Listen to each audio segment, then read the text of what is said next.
through the reprioritization of resources, we were able to allocate around 1.6 billion rand to implement the emergency response plan in the remaining months of the financial year. On the matter of gender-based violence, as with all matters of accountability with your government, you go from Mr. Talk-a-lot to Dr. Doolittle.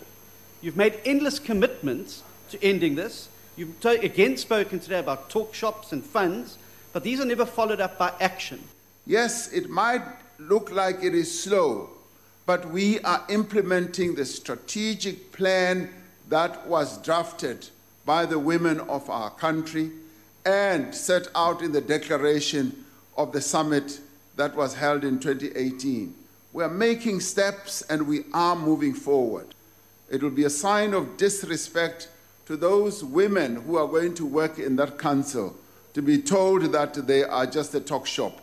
They are not a talk shop, they are activists. The issue of bail, we've raised it, and it's a matter that has to be legislated for.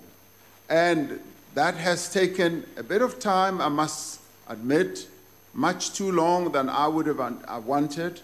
And it is now up to this House to deal with the matter. And I hope that the House will deal with the matter as effectively as possible. The allegations of corruption in the procurement of goods and services for our country's response to coronavirus has caused a lot of outrage among South Africans and amongst us also as the executive.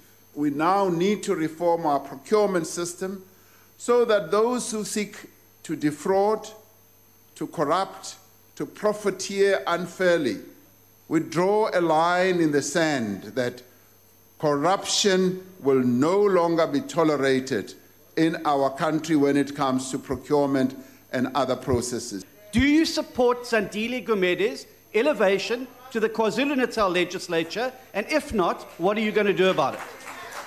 The task of the president is to make sure that we strengthen institutions.